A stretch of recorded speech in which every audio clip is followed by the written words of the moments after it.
भारत के लोग मुक्त होने की बात ज़्यादा कहते हैं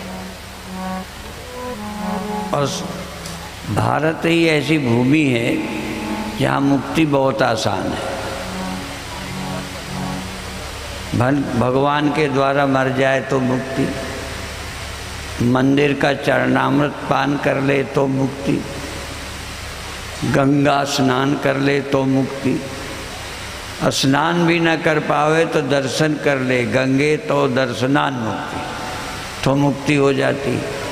फिर भी हम मुक्त हैं इसका भरोसा नहीं होता। ये भरोसा बड़ा कठिन है। सिख समाज में अरदास में ये भी कहते हैं, अनेक दान भगवान से मांगते हैं अकाल पुरुष के, उसमें कहते हैं भरोसा दान। ये भरोसा नहीं होता आदमी को। गंगा स्नान करके भरोसा नहीं होता, मंदिर बनवा के भरोसा नहीं होता। खुश तो होते हैं, बनवाने का कुछ तो उन्हें अच्छा लगता है, पर अब हम मुक्त हो जाएंगे ये पक्का नहीं होता। गुरु बनाने से मुक्ति मिल जाती है इसलिए गुरु बनाते हैं लोग, पर गुरु बना के भी मुक्ति ढूंढते रहते हैं।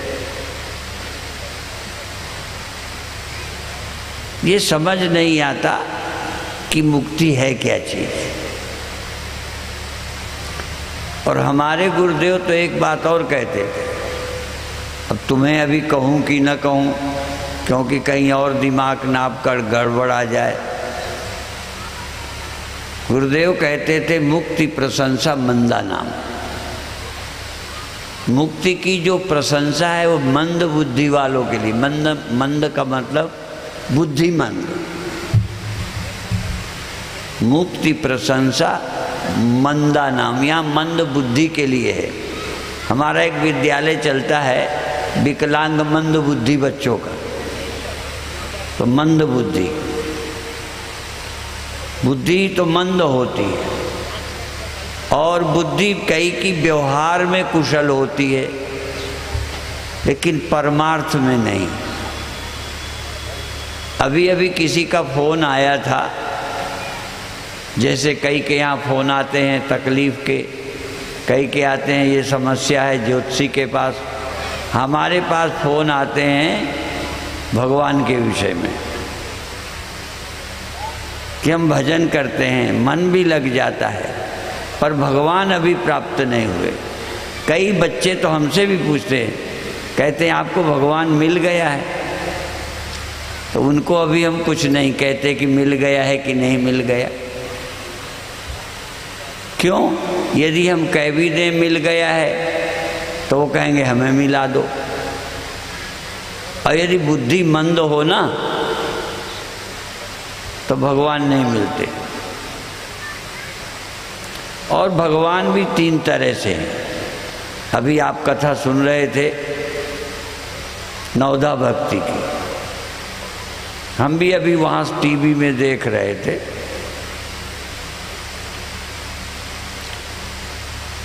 तो देखो, एक भगवान है शरीरधारी, शरीरधारी को हम भगवान बोलते हैं। यदि वो भगवान है, पूर्ण है, शरीरधारी है तो उसे भगवान बोलते हैं, ईश्वर नहीं बोलते।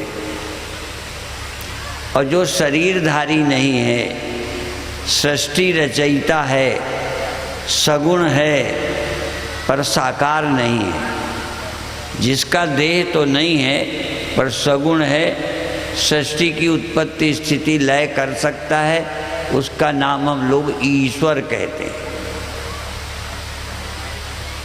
और ब्रह्म तो और विलक्षण है। ब्रह्म हम उसे कहते हैं जिसकी कथा मुमुक्षुओं को तो सुनाई जाती है, पर ब्रह्म को ये नहीं कह सकते कि वो शादी करने वहाँ गए थे।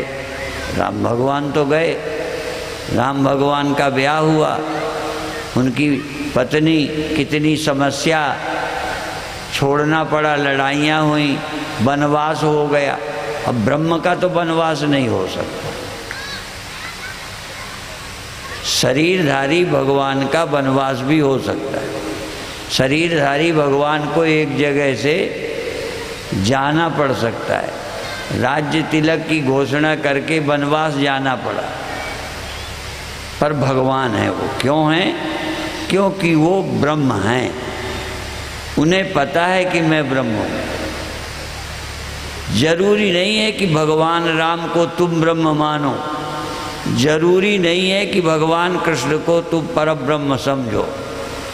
भगवान कृष्ण जरूर अपने को परब्रह्म समझते हैं, ये जरा फर्क है।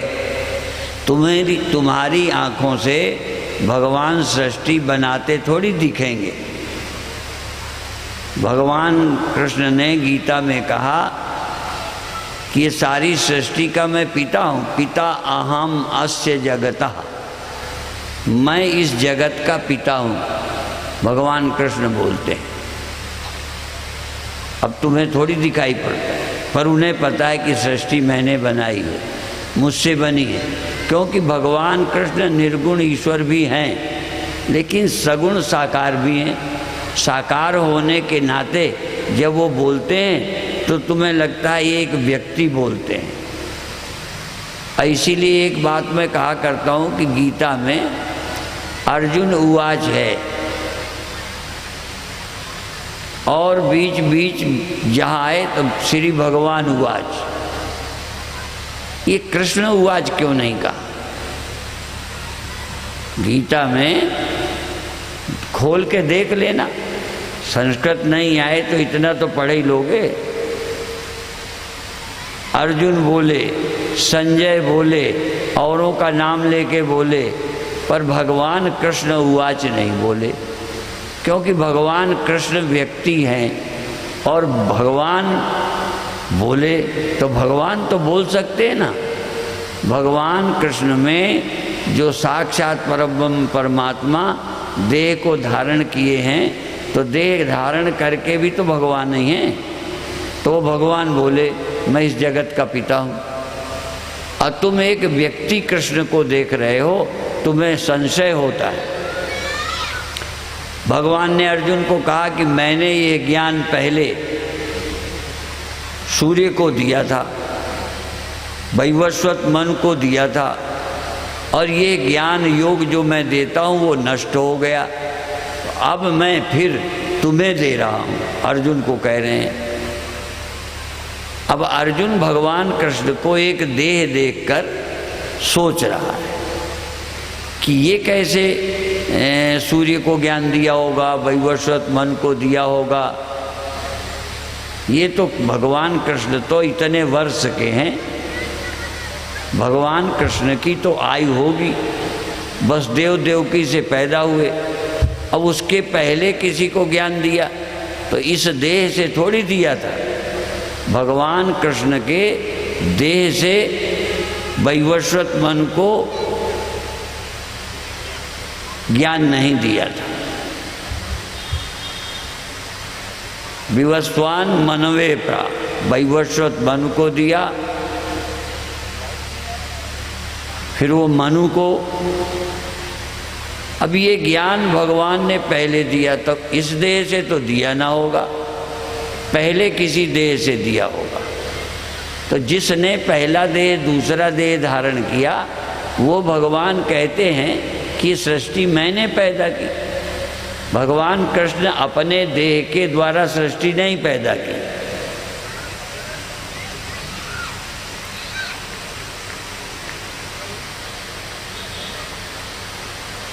भगवान कृष्ण ने इस देह के द्वारा सृष्टि नहीं पैदा की। इस देह में रहने वाले भगवान जो सचमुच ईश्वर हैं, उन्होंने सृष्टि पैदा की, नहीं तो फिर गप्पी माने जाएंगे।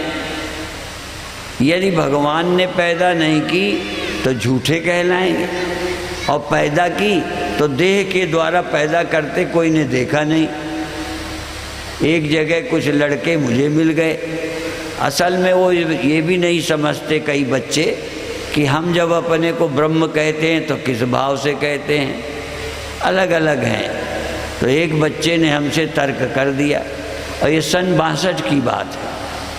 सन 62 में हम गुरुदेव के साथ रहते थे, खूब ठंडी पड़ी थी, पेड़ों में चिड़ियाँ मर गई थी, पशु मर गए थे।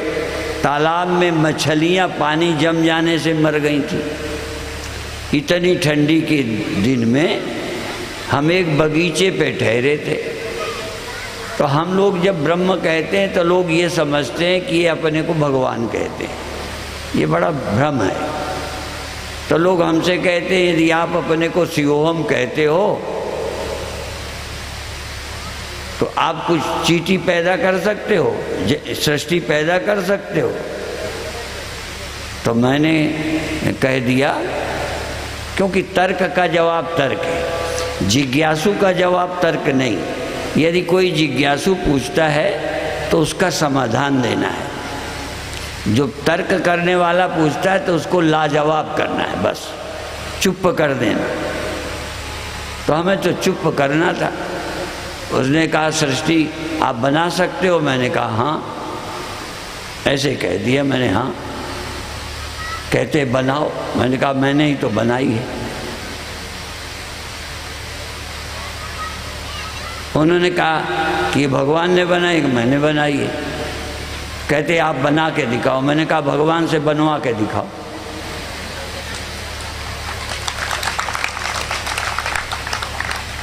अब भगवान कोई बनाते दिखाई पड़ेंगे क्या? मान लो हम ही बहस करें कि भगवान बना के दिखाएं, कहें तुम एक चींटी बना के दिखाओ। मैंने कहा देखो तुम भगवान से एक चींटी बनवा के दिखाओ और देखो तुम्हारे भगवान से तो, और हम बताएं हम इस चींटी को मार तो सकते हैं। अब वो बेचारा चुप हो गया। फिर कहता है कि आप बड़े भगवान हो, अभी कथा सुनी ना, तो भगवान राम ने तो चरण स्पर्श किया था तो पत्थर से स्त्री हो गई थी, आप कर सकते हो? मैंने कहा हाँ कर सकते हैं। अब ये सच्ची बात है। हमने कहा हाँ कर सकते हैं। कहें कर दो। हमने कहा पहले ऐसा पत्थर लाओ जो पहले स्त्री से पत्थर बन गया हो। जो स्त्री से पत्थर बन गई उसको भगवान ने पैर छुआ दिया तो फिर स्त्री हो गई। हमने कहा ऐसा कोई स्त्री पत्थर बना दो, फिर हम पैर लगाएंगे, वो फिर ठीक स्त्री हो जाएगी। माने तर्क का जवाब। ये मैं उत्तर नहीं कह रहा, जैसे लोगों के प्रश्न वैसे उत्तर। हम ऐसी कथा नहीं करना, वो तो एक प्रसंगवश बता दिया। हमें कथा करनी है परब्रह्म परमात्मा की। भगवान राम के लिए रामायण में आता ज्ञान अखंड एक सीताबर।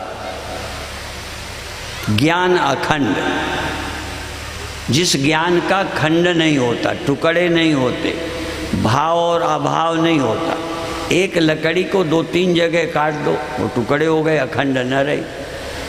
एक ज्योति जली बुझ गई, फिर जलाई बुझ गई, तो अखंड ज्योति नहीं कहलाती। अखंड माने जो बुझे नहीं, लगातार जलती रहे, तो ज्ञान अखंड। अब बताओ, जो ज्ञान लगातार बना रहता, एक क्षण को भी खत्म नहीं होता। अभी देखो जागृत में आपको जगत का ज्ञान हो रहा है, ठीक है, गहरी नींद में रहता है, क्यों नहीं रहता? तुम्हारा ज्ञान का दीप बुझ जाता है। यदि जागे रहते तो जगत दिखता रहता। कुछ ना कुछ तो फर्क पड़ा तुम्हारे ज्ञान में। टार्च को जला लेते हो, देख लेते हो, फिर बुझा देते हो। आप जगत को जाग कर देखने लगते हो और सो जाते हो, जगत दिखना बंद हो जाता है, तो ज्ञान अखंड न रहा। फिर स्वप्न में स्वप्न देखते हो, फिर उस स्थिति में तुम नहीं रहते तो स्वप्न दिखना चला जाता है। ये ऐसा ज्ञान जो अखंड है, जो कभी बुझता नहीं। ज्ञान अखंड एक सीतावर। सीता जी के पति भगवान राम कौन है? जो लगातार बने रहते। अब लगातार बने रहने वाले ज्ञान को खोजो। अब वो है तो विषय हमारा ही, पर श्रोता को देख के बोलना पड़ता है।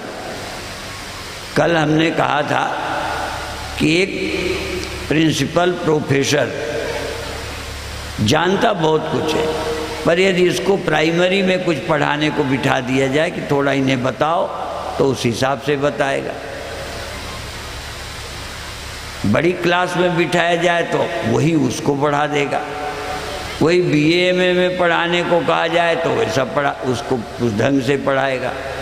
अब सवाल ये है कि हमें पढ़ाना है, हम टीचर हैं,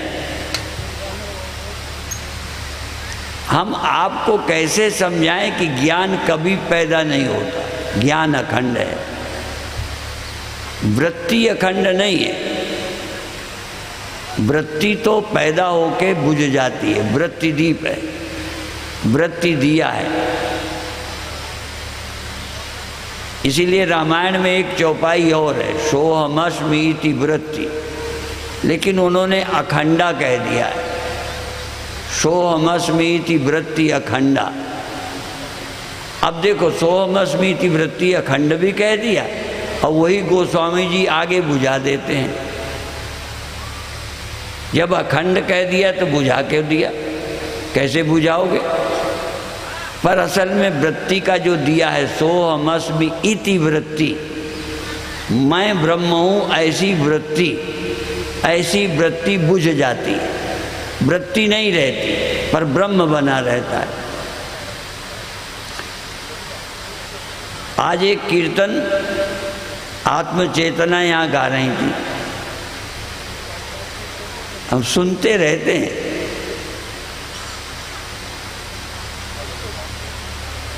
कि भाई दृष्टा जो है ना, दृष्टा, दर्शन, दृश्य।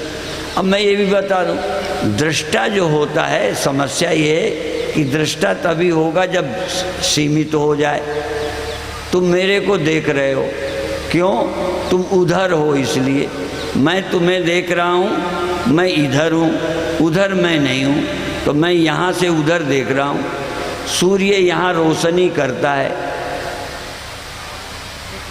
तो सूर्य कहाँ रहता है? जमीन में। टार्च जलाते हो तो जिधर से रोशनी पैदा होती है आगे की तरफ को जाती है। तो हम दृष्टा कब हैं? जब एक जगह हैं। इसलिए एक जगह जो होता है वो दृष्टा होता है, और जब एक जगह दृष्टा होता है तो दर्शन भी होता है, दृश्य भी होता है, उसका कोई ना कोई दृश्य हो जाएगा। लेकिन चेतन न तो दृष्टा है, न दर्शन है, न दृश्य है। चेतन ही अंतःकरण उपाधि से सीमित होकर दृष्टा कहलाता है। चेतन दृष्टा नहीं है, चेतन अंतःकरण से मिलकर। जैसे तुम अकेले चेतन हो, जाग गए और नेत्र नहीं है, तो मुझे देखो मैं कैसा हूं।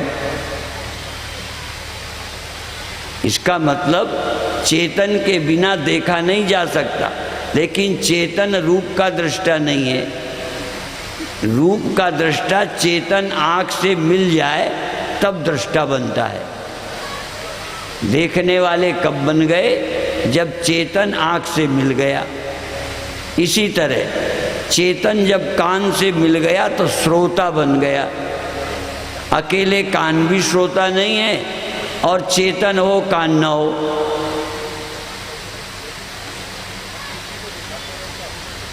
यदि चेतन भी हो, माने जागे भी हो, कान ना हो, तो आप सुन नहीं सकते। इसका मतलब तो चेतन होते हुए दृष्टा कब बने? जब मन बुद्धि चित्त अहंकार अंतःकरण हुआ, तब चेतन का नाम दृष्टा हो गया। और अंतःकरण बदलता है, इसलिए दृष्टा बदलता रहता है। जागृत का दृष्टा, स्वप्न का दृष्टा लगातार क्यों नहीं देखता? क्योंकि अंतःकरण बदल जाता है। इसलिए ये जो उपनिषद की कथा है, रात को जो हमारे महामंडलेश्वर स्वामी सत्यानंद जी सुनाते हैं, तो कथाएं दो हैं। ब्रह्म की कथा मोक्ष के लिए है, और सगुण साकार की कथा आनंद के लिए है। इसलिए सगुण साकार की कथा आप रामायण के माध्यम से सुन रहे हो। वैसे भी रामायण वाले वैष्णव क्या कहते हैं, सगुण उपासक मोक्ष न लें। जो साकार के सगुण के भक्त हैं वो मोक्ष नहीं लेते, इसलिए भगवान उनको भक्ति दे देते हैं, वो जन्म जन्म में, और मांगते भी हैं। अर्थ न धर्म न काम रुचि, गति न चाहो निर्वाण। यहाँ निर्वाण का मतलब मोक्ष। अर्थ न धर्म न काम रुचि, गति न चाहो निर्वाण। जन्म जन्म रति राम पद, यह वरदान नान। वो ये वरदान मांगते हैं कि मैं बार बार जन्म लूँ और सगुण साकार भगवान की प्रीति मुझे बनी रहे। जन्म जन्म रति राम पद, यह वरदान न आन। मुझे और कोई वरदान नहीं चाहिए। ये भी नहीं कि मैं बड़ा धर्मात्मा बन जाऊँ, ये भी वरदान नहीं कि मैं बड़ा पैसे वाला बनूँ। धर्म न अर्थ न काम रुचि, मेरी कामनाएं पूरी कर दो, ये भी मैं नहीं चाहता। बल्कि मेरी कामनाएं पूरी न करो, थोड़ा बहुत ठोकर देते रहो। क्यों? ठोकर लगेगी तो मुझे आपकी याद आएगी। इसीलिए सब ने ये भी कह दिया, दुख में सुमिरन सब करें, सुख में करे न कोई। जो सुख में सुमिरन करे तो दुख काहे को हो। तो भगवान की भक्ति, कहते हमें कामनाओं की पूर्ति नहीं चाहिए। कामनाओं की पूर्ति में तो पशु पक्षी भी खुश हो जाते हैं। मुझे अपनी इच्छाओं की पूर्ति आपसे नहीं चाहिए। मुझे धर्मात्मा बनने का शौक नहीं। धर्म न अर्थ न काम रुचि, गति न चाहो निर्वाण। सबसे बड़ा जो प्रयास है, पुरुषार्थ है, जो हम लोग बताते हैं मोक्ष। तुलसीदास कहते हैं मुझे मोक्ष भी नहीं चाहिए। है हिम्मत आपकी? हमें मोक्ष भी नहीं चाहिए। धर्म न अर्थ न काम रुचि, गति न चाहो निर्वाण। जन्म जन्म, मुझे जन्म जन्म चाहिए। जन्म जन्म रति राम पद, भगवान के चरणों से मुझे प्रीति बनी रहे, बस ये वरदान चाहिए। हमारी समझ में और भी कई ने कह दिया है, कई ने दुख मांगा है। एक दोहा सुना दूँ, वो तो तुम्हारे सुने सुनाए, पर प्रसंग में आ जाता है तो सुना देते। नहीं लगेगा या तो फलां की कथा में सुन चुके। बड़ा मुश्किल है हमें कथा वो भी सुनानी है जो तुमने किसी से सुनी ना हो, बड़ी झंझट है। तो वो क्या है, सुख के माथे सिल पड़े, सुख को पत्थर मारे। सुख के माथे सिल पड़े, जो नाम हृदय से जाए। बलिहारी उस दुख को जो पल पल नाम रटाए। उस दुख की बलिहारी है जो भगवान याद आते हैं। और बहुत दृष्टांत है। तो लेकिन तुम दुख से डरते हो। हमें तो छोटे की याद है, बुखार आता था तो कहते थे अरे राम हे भगवान।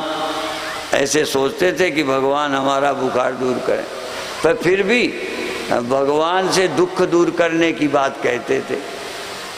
भक्ति की तब भी नहीं करते थे।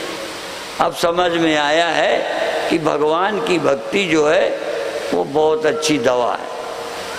और काकभसूंड गरुड़ जी का बड़ा लंबा संवाद है। उन्होंने ज्ञान नहीं लिया, उन्होंने तो कह दिया पहले मैं भगवान के दर्शन करूँगा।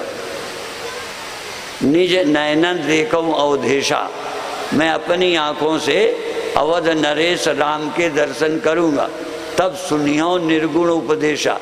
तब बाद में आपका निर्गुण सुनूंगा। पहले मुझे साकार भगवान का दर्शन हो जाए, फिर मैं निर्गुण भी सुन लूँगा। और हम लोग क्या कहते हैं, पहले हमें मोक्ष मिल जाए फिर और कुछ बाद में देखेंगे।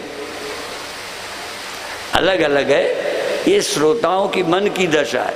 अभी कथा में और भी सुन रहे थे ना, जटायु का।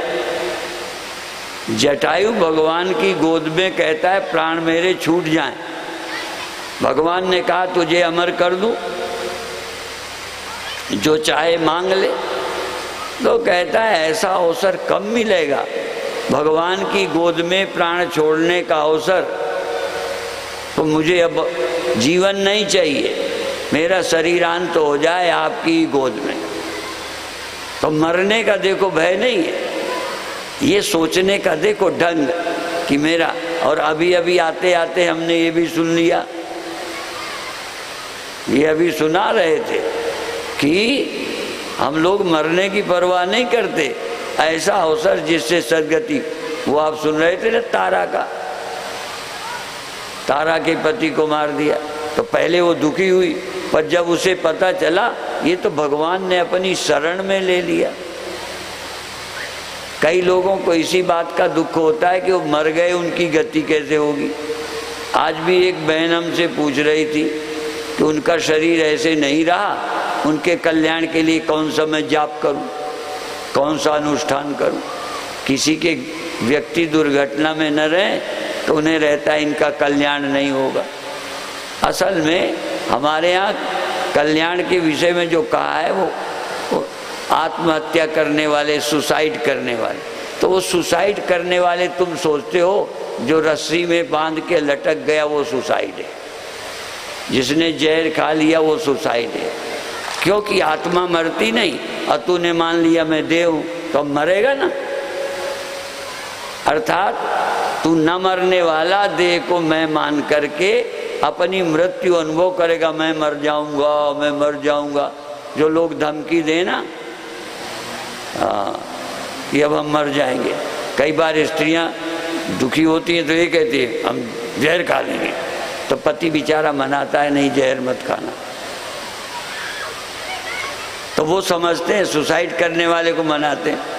और हम लोग क्या कहते हैं, जो लोग ये मानते हैं कि मैं देह हूँ वो समझो आत्महत्यारे हैं, अपने को अविनाशी न मान के। जैसे मिट्टी अपने को मिट्टी न मान के घड़ा मान ले तो अपनी मौत बुला ली समझो। वो ये भी सोच सकती है कि घड़ा नाम है, घड़ा रूप है, मैं मिट्टी हूँ, मुझे मार के दिखाओ।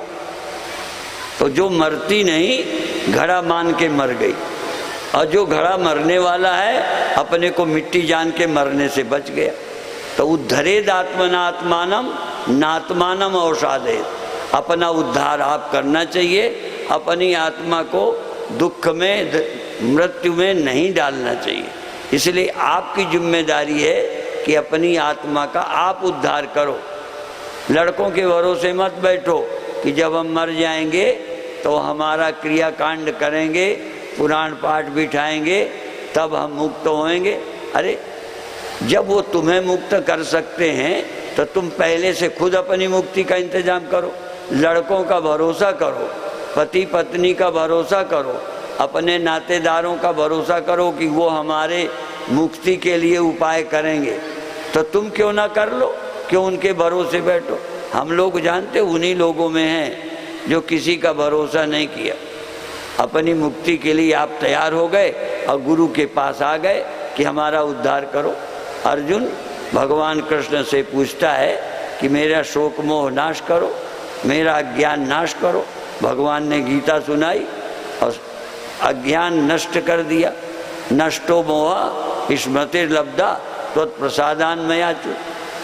अर्जुन ने कह दिया मेरा अज्ञान नष्ट हो गया आपकी कृपा से, गीता सुनाकर मेरी अज्ञानता का नाश आपने कर दिया।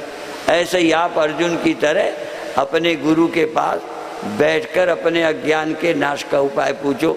बाकी कथा में ज़्यादा विघ्न डालना ठीक नहीं है। मैं यहीं बंद करता हूँ। ओम शांति शांति शांति।